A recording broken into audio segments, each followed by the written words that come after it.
बिस्मिल्लाहिर्रहमानिर्रहीम। कल हमने बच्चे पढ़ लिया था ग्रीन हाउस इफेक्ट। आज हम लोगों ने टॉपिक पढ़ना है। हमने डेफिनेशन पढ़ ली थी ग्लोबल वार्मिंग के टेम्परेचर बढ़ रहा है पूरी दुनिया का ग्रीन हाउस गैस की वजह से, ग्रीन हाउस इफेक्ट की वजह से, वो ग्लोबल वार्मिंग कहलाता है। तो ग्लोबल वार्मिंग के क्या नुकसानात या क्या फायदे हैं, क्या इफेक्ट्स हैं। इफेक्ट्स ऑफ ग्लोबल वार्मिंग में बच्चे इसकी वजह से आपको पता है green house gas, main gas जो है वो कार्बन डाइऑक्साइड है। इसके अलावा वाटर वेपर्स और मीथेन को भी ग्रीन हाउस गैस कहते हैं, लेकिन सबसे मेन गैस जो है वो कार्बन डाइऑक्साइड है। Increasing concentration of carbon dioxide increase average temperature of earth about 0.05 degree centigrade per year. अब 0.005 होगा तो 0.5 है। चले ये अब ये आप कहेंगे सर ये तो छोटा सा टेम्परेचर है।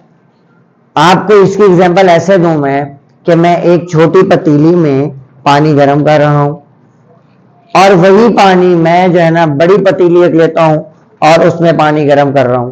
किसमें जल्दी पानी गर्म होगा? छोटी पतीली। बड़ी पतीली को गर्म करने के लिए बड़ा टेम्परेचर चाहिए होगा ना। तो ये पूरी दुनिया का टेम्परेचर, पूरी अर्थ का, पूरी यूनिवर्स का टेम्परेचर हर साल 0.05 डिग्री बढ़ा दे रहा है। अगर इस पूरी दुनिया को छोटा कर ले ना, छोटी पतीली में लें, तो समझ लें कि ये अर्थ का हर साल 15 से 20 डिग्री टेम्परेचर बढ़ा देता है। हम तो 15 से 20 डिग्री पर बढ़ना बर्दाश्त ही नहीं कर सकते। मैक्सिमम हमारा टेम्परेचर जो है आजकल जो है इसी ग्लोबल वार्मिंग की वजह से 50-52 तक चला जाता है, जिसमें हमारे लिए रहना मुहाल हो जाता है। अगर वो हर साल ऐसे बढ़ता रहा तो एक सदी के बाद जो है इस दुनिया पर भी लाइफ पॉसिबल नहीं हो। इसके लिए फिर मुख्तलिफ इफेक्ट्स किए गए हैं। जैसे मैंने आपको कल भी बताया था कि ग्लोबल वार्मिंग को कंट्रोल करने के लिए मुख्तलिफ चीजें जो है हमने मुतारिफ करवाई हैं। और जैसे क्लोरोफ्लोरोकार्बन को हमने चेंज किया था हाइड्रोफ्लोरोकार्बन के साथ, ताकि हमारी क्लोरीन फ्री रेडिकल रिलीज ना हो। और ज्यादा से ज्यादा हम लोग जो है ऐसी चीजें इस्तेमाल करें जो इन्वायरमेंटल फ्रेंडली हो, इन्वायरमेंट को नुकसान पहुंचाने वाली ना हो। It cause change in weather pattern. हमारे जो मौसम की तब्दीलियां हैं ना, वो सिवरली बैडली इफेक्ट हो गई हैं। अब आप ये देखें, मैं और आप जहां रह रहे हैं, यहां पर वो जो बीच वाले मौसम थे ना, वो छोटे होते जा रहे हैं। या तो गर्मी होती है या सर्दी होती है। जो मौसम बहार, मौसम ग़िज़ा आता है ना, वो पता ही नहीं चलता, वो बिल्कुल छोटा हो गया। किस वजह से? इसकी वजह से कि या तो इतनी गर्मी हो जाती है कि फुल गर्म हो जा रहा है टेम्परेचर, किस वजह से? ग्लोबल वार्मिंग की वजह से। या सूरज या कार्बन डाइऑक्साइड इतना दूर हो जाता है कि कार्बन डाइऑक्साइड की इतनी कमी हो जाती है कि ठंड जब पड़ती है, मौसम जैसे ही जमीन टिल्ट करती है, सूरज के अगेंस्ट चली जाती है हमारा हिस्सा, तो इतनी जो सर्दी हो जाती है कि वो भी अनबियरेबल होती जा रही है। अगर आप अब देखें उससे की वजह से कितनी बीमारियां हैं। Green house effect, global warming की वजह से हर बंदा, दूसरा बंदा, उसको स्किन की डिजीज है, उसको रेस्पिरेटरी ट्रैक की डिजीज है। मोस्टली बंदे जो है दमे के मरीज होते जा रहे हैं। किसी का मैदा खराब हो रहा है, इसी सांस की नाली खराब हो रही, सांस के लंग्स खराब हो रहे हैं। सारे के सारे इसी वजह से हो रहे हैं कि हमारा कंट्रोल इन चीजों के ऊपर से डिपेंड। और ये याद रखें, हर चीज के ऊपर मेरे बच्चों जो मेन काज है ना, वो इंसान है। क्योंकि हमारी एक्टिविटीज की वजह से कार्बन डाइऑक्साइड बढ़ रही है ना, हमारी एक्टिविटी की वजह से क्लोरीन जा रहा है ना। तो हम लोग क्यों ऐसे इन्वायरमेंटल फ्रेंडली प्रोडक्ट इस्तेमाल नहीं करते? अब देखें, गवर्नमेंट ने इसके लिए अहम किरदार अदा करना है, वो भी हम नेक्स्ट पढ़ेंगे कि क्या कर सकती है गवर्नमेंट इसमें। Melting of ice from glacier increase the chances of flood. ज्यादा बर्फ जो है वो पिघल रही है, उससे फ्लड के चांसेस। अब देखें उन इलाकों में भी फ्लड आ रहा है जहां पर कभी फ्लड नहीं आया था। जैसे 2010 में कोटद्दू में जब फ्लड आया, इधर मुजफ्फरगढ़ वाली साइड पर भी कुछ आया था इलाकों में, तो वहां कभी पहले नहीं आया था। लेकिन इस जगह पर क्यों आया कि पानी इतना ज्यादा मेल्ट हो जा रहा है। जब गर्मी इतनी शिद्दत से बढ़ रही है, सारी की सारी बर्फ पिघल जा रही है। जब बर्फ पिघल रही है तो फ्लड के चांसेस बढ़ते जा रहे हैं। लो लाइंग एरिया, वो एरिया जो नीचे हैं, निचले इलाके हैं, वहां पर लाइफ तबाह हो गई है। Low lying area becomes inhabitable. Habitable थे, जहां पर रह सकते थे, वो इतने लो थे कि जब एक दफा पानी उधर आया तो बिल्कुल ही बर्बाद हो गया और पानी ने वहां अपना जगह बना ली, जैसे दरिया या समंदर फैलता जा रहा है ना, ऐसे वो फैल गया और लो लाइंग एरिया के अंदर लाइफ को इम्पॉसिबल कर दिया। इनहेबिटेबल का मतलब है आप रहने के काबिल ही नहीं रही, because flood cover it completely with water, क्योंकि फ्लड ने जो है ना, फ्लड वाला जो पानी था उसने कंप्लीटली वाटर से उसको कवर कर लिया और वो जगह बिल्कुल ही खत्म हो गई। तो ये फैक्ट्स हैं, ये लॉन्ग क्वेश्चन में भी आते हैं पेपर में। ऐसे आ जाता है define global warming and right the effects of global warming. तो आप सिर्फ डिफाइन करेंगे और ये लिखेंगे, उसमें ग्रीन हाउस लिखने की जरूरत नहीं है।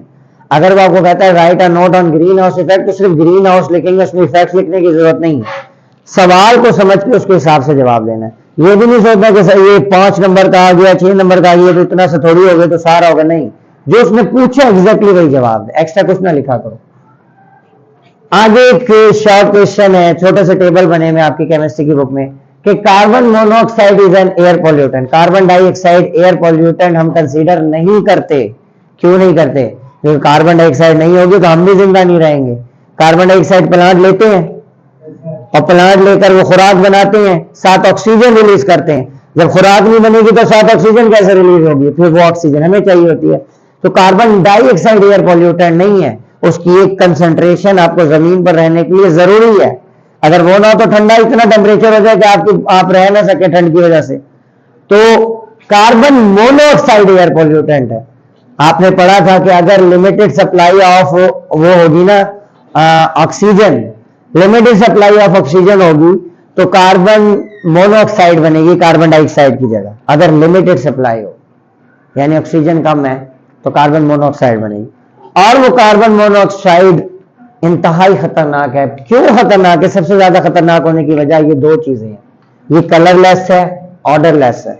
ना तो इसका कलर है कि हमें नजर आ जाए, ना ही कोई उसकी खुशबू है कि हम सूंघ के अलग हो जाए। जैसे कार्बन डाइऑक्साइड है वैसे ही कार्बन मोनोऑक्साइड है, कोई कलर नहीं है, कोई ऑर्डर नहीं। कार्बन डाइऑक्साइड का ऑर्डर होता है जो हम लोग लैब में प्रिपेयर करते हैं। Entering body react with HP। HP क्या है? हीमोग्लोबिन। हीमोग्लोबिन से रिएक्ट करेगी। हीमोग्लोबिन से असल में किसने रिएक्ट करना है? ऑक्सीजन। ऑक्सीजन हीमोग्लोबिन से जुड़ती है, ऑक्सी हीमोग्लोबिन बनता है, वो फिर ट्रेवल करती है और आपकी पूरी बॉडी को ऑक्सीजन देती जाती है, हीमोग्लोबिन वापस आ जाए। हीमोग्लोबिन में ऑक्सीजन की जगह पे कार्बन मोनोऑक्साइड जुड़ जाएगा तो कार्बन मोनोऑक्साइड प्रोवाइड होगा। कार्बन मोनोऑक्साइड तो आपको चाहिए ही नहीं, आपके बॉडी के साथ जो है ना वो डेथ होना शुरू हो जाएगी ऑक्सीजन की कमी की वजह से। काज शॉर्टेज ऑफ ऑक्सीजन, क्योंकि ऑक्सीजन की जगह जो ले ली उसने, अब ऑक्सीजन की जगह पर कोई और आ गया है, कार्बन मोनोऑक्साइड आ गया, वो तो नुकसान भी आपके लिए। लॉन्ग एक्सपोजर काज डेथ, अगर ज्यादा टाइम के लिए एक्सपोजर होगा। इसीलिए कहते हैं कि रात में जब सोने लगे तो अपने हीटर शीटर बंद कर सोएं। सर्दियों में मरी में वाकया हुआ था, उन्होंने एयर टाइट की हुई थी और ये हीटर चला रहे थे, हीटर से कार्बन डाइऑक्साइड निकलती रही। एक वक्त आई कि ऑक्सीजन की कमी हुई। जब ऑक्सीजन की कमी हुई तो कार्बन डाइऑक्साइड के बजाय कार्बन मोनोऑक्साइड बनना शुरू हुई।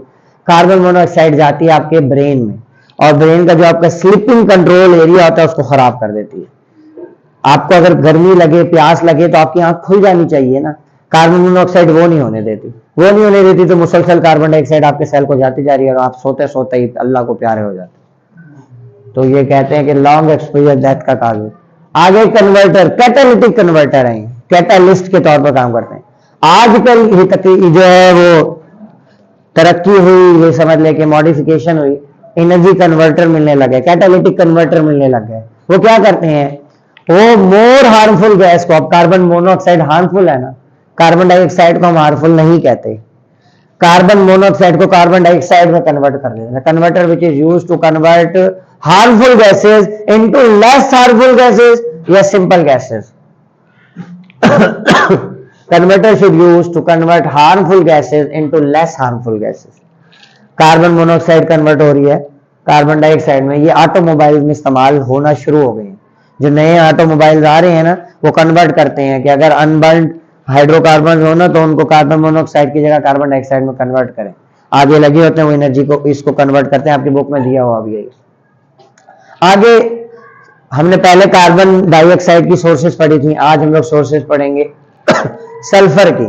सल्फर सॉक्स लिख रहा हूं, SOX, एक्स से मुराद कोई भी नंबर है, 2 भी हो सकता है, 3 भी हो सकता है, 1 भी हो सकता है, SO, SO2, SO3।